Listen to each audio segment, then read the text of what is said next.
ಸರಿ ಒಪ್ಪಿ. ವಿಶ್ವಗುರು ಬಸವಣ್ಣನವರಿಗೆ ಬಸವ ಜಯಂತ್ಯೋತ್ಸವಕ್ಕೆ ಅವರಿಗೆ ಬಸವ ಸೇವೆ ಪ್ರಶಸ್ತಿ ಕೊಡಬೇಕನ್ನುವಂತ ನಿರ್ಣಯವನ್ನು ತಗೊಂಡಿದ್ದೇವೆ. 1 ಲಕ್ಷ ರೂಪಾಯಿ ಅದರ ಬಹುಮಾನ ಇರ್ತದೆ, ಆ ಒಂದು ಪ್ರಶಸ್ತಿ ಕೊಡ್ತೀವಿ. ಮತ್ತು ಸೇವಾ ಪ್ರಶಸ್ತಿ ಅಂತ ಹೇಳಿ ಉಮೇಶ್ ಶೆಟ್ಟಿ ಅವ್ರ ಬಗ್ಗೆ ತಮಗೆ ಗೊತ್ತಿರಬೇಕು. ಎಲ್ಲಿ ಸಮಾಜದ ಕಷ್ಟ ದುಃಖ ಇರಲಿ, ದುಃಖ ದುಮ್ಮಾನ ಇರಲಿ, ಅಲ್ಲಿ ಸ್ವಂತ ಹೋಗಿ ಹಗಲು ರಾತ್ರಿ ದುಡಿದು ಕೆಲಸ ಮಾಡ್ತಾರೆ. ಒಂದು ಪೈಸೆ ಎಷ್ಟು ಅಪೇಕ್ಷೆ ಇಲ್ಲ, ನಿರೀಕ್ಷೆ ಇಲ್ಲ ಅಂತ ಒಬ್ಬ ಶರಣ ನಮ್ಮಲ್ಲಿ ಇದ್ದವರನ್ನು ಅವರಿಗೂ ಪ್ರಶಸ್ತಿ ಕೊಡ್ತೀವಿ. ಮತ್ತೊಬ್ರು ಸಿದ್ದರಾಮಪ್ಪ ತೊಲಂಗಿ ಅಂತ 80 ವರ್ಷದ ಹಿರಿಯರು, ಹೈಸ್ಕೂಲ್ ಹೆಡ್ ಮಾಸ್ಟರ್ ಆಗಿದ್ರು. ಅವರು ತಮಗೆ ಬಂದಂತ ಪೆನ್ಷನ್ ಅನ್ನ ಪ್ರತಿ ತಿಂಗಳು ಹೋಗಿ ಹಳ್ಳಿಗೆ ಬಿಸಿಲಲ್ಲಿ ಹೋಗಿ ಹಂಚಿ ಬರ್ತಾರೆ. 3 ಜನ ಸನ್ಮಾನ ಮಾಡ್ತೀವಿ. ಆಮೇಲೆ ಸಮಾಜದಲ್ಲಿ ಇಡೀ ರಾಜ್ಯಕ್ಕೆ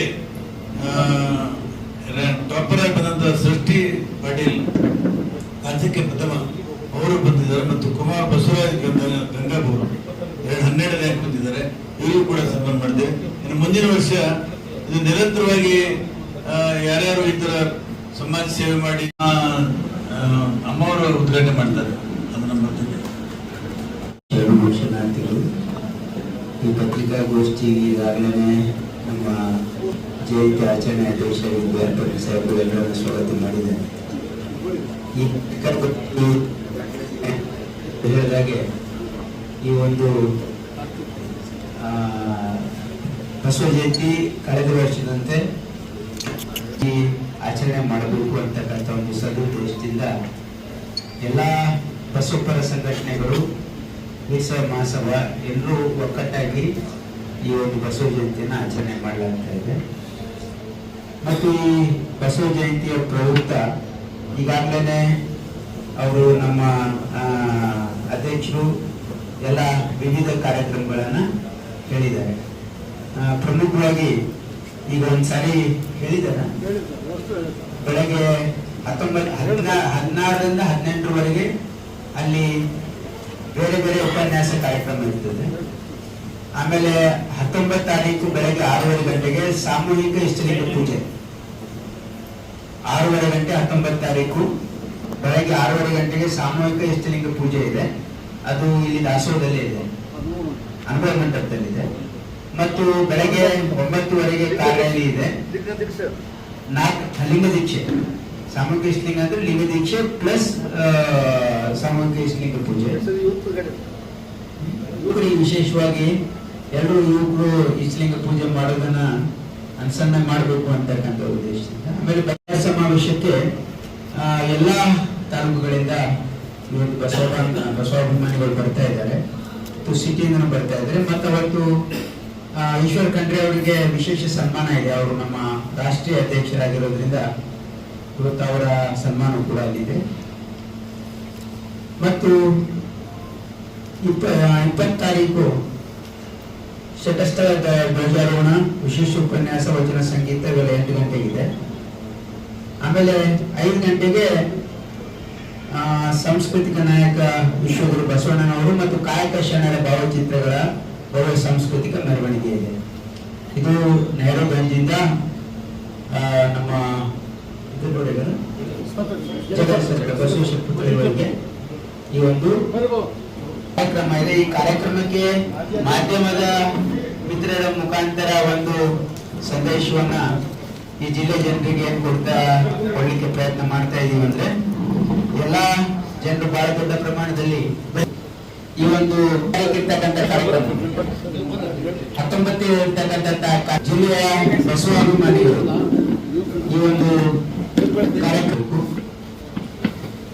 ಜೊತೆಗೆ 20 ತಾರೀಕು 5 ಗಂಟೆ 20 ತಾರೀಕು ಬೆಳಗ್ಗೆ ಸರ್ಕಾರಿ ಕಾರ್ಯಕ್ರಮ ಇರುತ್ತೆ 9 ಗಂಟೆಗೆ, ಅದರಲ್ಲೂ ಪಾಲ್ಗೊಳ್ಬೇಕು.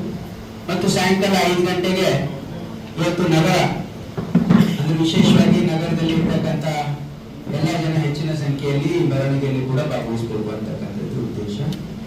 ಈ ಬಸವ ಜಯಂತಿ ಆಚರಣೆ ಅರ್ಥಪೂರ್ಣವಾಗಿ ಆಗ್ಬೇಕು ಅಂತಂದ್ರೆ ಏನು ಬಸವಾದಿ ಶರಣರ ಏನು ಕಲ್ಯಾಣ ವೈಚಾರಿಕ ಕ್ರಾಂತಿ ಇತ್ತು, ಅದ್ರ ಬಗ್ಗೆ ನಮ್ಮ ಮುಂದಿನ ಪೀಳಿಗೆಗೆ ನಾವು ಅದನ್ನ ಅರಿವು ಮೂಡಿಸ್ತಕ್ಕಂಥದ್ದು ಮತ್ತು ನಮ್ಮ ಯುವ ಜನಾಂಗಕ್ಕೆ ವಚನ ಸಾಹಿತ್ಯದ ಬಗ್ಗೆ ಹೆಚ್ಚಿನ ಅರಿವು ಮೂಡಿಸ್ತಕ್ಕಂಥದ್ದು ಮತ್ತು ಬಸವ ತತ್ವವನ್ನ ಜನರಲ್ಲಿ ಹೇಳಲಿಕ್ಕೆ ಅದೊಂದು ಅಂದ್ರೆ ಜನರಿಗೆ ತಿಳಿಸಿ ಹೇಳ್ತಕ್ಕಂಥ ಒಂದು ಪ್ರಯತ್ನ ಈ ವೇದಿಕೆ ಮುಖಾಂತರ ಮಾಡಲಾಗ್ತಾ ಇದೆ.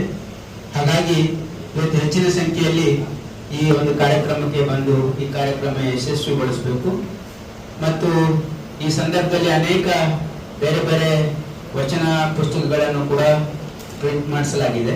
ಅದನ್ನು ಕೂಡ ಅಲ್ಲಿ ಡಿಸ್ಟ್ರಿಬ್ಯೂಟ್ ಮಾಡ್ತಾರೆ ಮತ್ತು ಎಲ್ಲರೂ ಕೂಡ ಏನು ಬಸವ ಧರ್ಮದ ಏನು ಆಚರಣೆಗಳಿವೆ, ಏನು ನಮ್ಮ ಬಸವ ತತ್ವ ಇದೆ, ವಚನ ಸಾಹಿತ್ಯ ಇದೆ, ಇದನ್ನ ಮುಂದಿನ ಪೀಳಿಗೆಗೆ ಪರಿಚಯಿಸಿದ್ರ ಮುಖಾಂತರ ಸಮಾಜದಲ್ಲಿ ಎಲ್ಲ ಸಮಾಜದ ಜನರನ್ನ ಯಾವ ರೀತಿ ಬಸವಾದಿ ಶರಣರು ಒಗ್ಗೂಡಿ ಒಂದು ವೈಚಾರಿಕ ಕ್ರಾಂತಿಯನ್ನು ಮಾಡಿದ್ರು, ಅದೇ ರೀತಿಯಲ್ಲಿ ಸಮಾಜದಲ್ಲಿ ಶಾಂತಿ, ಸಮಾಜದಲ್ಲಿ ಸುವ್ಯವಸ್ಥೆನ ತರತಕ್ಕಂಥ ಪ್ರಯತ್ನ ಈ ಬಸವ ಜಯಂತಿಯ ಮುಖಾಂತರ ಮಾಡಲಾಗ್ತಾ ಇದೆ. ಎಲ್ಲರೂ ಧನ್ಯವಾದ. ಇಲ್ಲಿ ದಿಲ್ಲಿಗೆ ಜಗತ್ ಇದೇನಾ ಸರ್? ಸಾಯಂಕಾಲ ಕಾರ್ ರ್ಯಾಲಿ 19 ತಾರೀಕು, ಬೈಕ್ ರ್ಯಾಲಿ 20 ತಾರೀಕು. ಬೈಕ್ನಲ್ಲಿ 20 ತಾರೀಕು. ಪಾಟೀಲ್ ಅವರು ಮತ್ತು ಶಾಂತ ಪಾಟೀಲ್ ಅವರು ಸವಿಸ್ತಾರವಾಗಿ ಮಾತನಾಡಿದ್ದಾರೆ.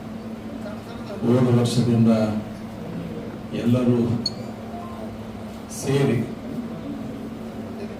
ಒಳ್ಳೆಯ ರೀತಿಯ ಬಸವ ಜಯಂತಿ ಆಚರಣೆ ಮಾಡ್ತಕ್ಕಂಥ ನಿಟ್ಟಿನಲ್ಲಿ ಹೋದ ವರ್ಷದಿಂದ ಪ್ರಾರಂಭ ಆಗಿದೆ.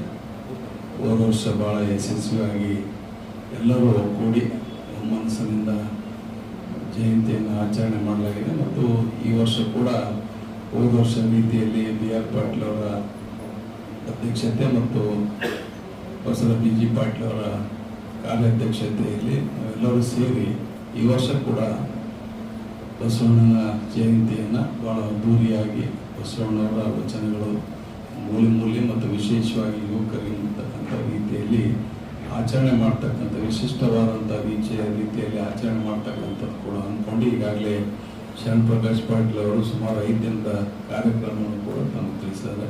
ಅದಕ್ಕಾಗಿ ತಮ್ಮೆಲ್ಲರಿಗೂ ಧನ್ಯವಾದ. ಬಸವ ಜಯಂತಿ ಉತ್ಸವ ಸಮಿತಿ 2026 ಜಿಲ್ಲಾ ಆಡಳಿತ ಕಲ್ಪನೆ ಸಂಯೋಗದಲ್ಲಿ 893ನೇ ಬಸವ ಜಯಂತಿ ಉತ್ಸವ ಸಭೆಗೆ ನಾವೆಲ್ಲರೂ ಕೂಡಿದ್ದೇವೆ. ಮಾಧವ ಶ್ರೀ ಶರಣಬಸವೇಶ್ವರನ್ನು ವಂದಿಸಿ ಎದುರುಗಡೆ ಇರುವ ಎಲ್ಲ ಮಾಧ್ಯಮ ಸೋದರರೇ ಮತ್ತು ವೇದಿಕೆ ಮೇಲೆ ಇರುವ ಹಿರಿಯರಾದ ಶರಣರಾದ BR Patil ಅಣ್ಣವರೇ, ಶರಣರಾದ MY Patil ಅಣ್ಣವರೇ, ಶರಣರಾದ BG Patil ಅಣ್ಣವರೇ, ಶರಣರಾದ ಬಿಳ್ಗುಂದಿ ಅಣ್ಣವರೇ ಮತ್ತು ಶರಣರಾದ ನಮ್ಮ ದರ್ಶನಾಪುರ ಅಣ್ಣವರೇ, ಶರಣರಾದ ಶರಣ್ ಪ್ರಕಾಶ್ ಪಾಟೀಲ್ ಅಣ್ಣವರೇ, ಶರಣರಾದ ನಮಶಿ ಅಣ್ಣವರೇ ಮತ್ತು ರಾಜು ಪೈಮಲ್ಕಮ್ಮವರೇ, ಬಸವಣ್ಣವರೇ, ನಮ್ಮ ಮೋದಿ ಅಣ್ಣವರೇ ಮತ್ತು ವೇದಿಕೆ ಮೇಲಿರುವ ಎಲ್ಲರಿಗೂ ಶರಣಾರ್ಥಿ ಮೊದಲಿಗೆ.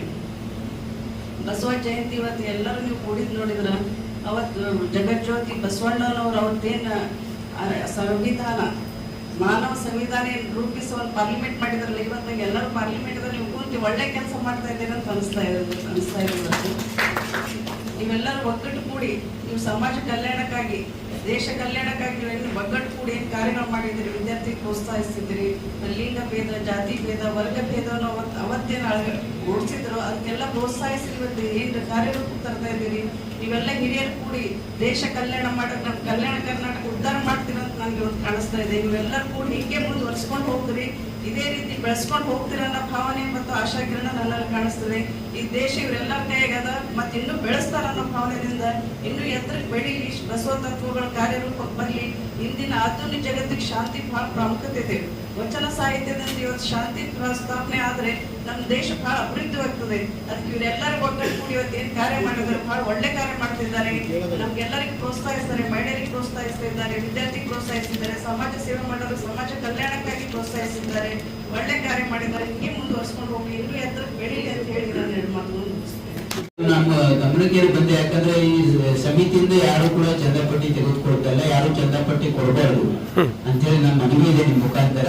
ಅದ್ಯಾರು ಮಿಸ್ಚೀಫ್ ಮಾಡ್ತಾ ಇದ್ದಾರೆ, ಅದು ಯಾರು ಪತ್ತೆ ಹಚ್ತಾ ಇದ್ದಾರೆ, ಐಡೆಂಟಿಫೈ ಆಗುತ್ತೆ, ಐಡೆಂಟಿಫೈ ಆಗಿದೆ ಯಾರು ಅಂತ ಪತ್ತೆ ಹಚ್ತಾ ಇದ್ದಾರೆ, ಯಾರು ದುಷ್ಕರ್ಮಿಗಳು ಮಾಡಿದ್ದಾರೆ, ಅದು ಅವ್ರ ಮೇಲೆ ಅದೇನು ಕ್ರಮ ಕೈಗೊಳ್ಬೇಕು ನೋಡ್ತೀವಿ.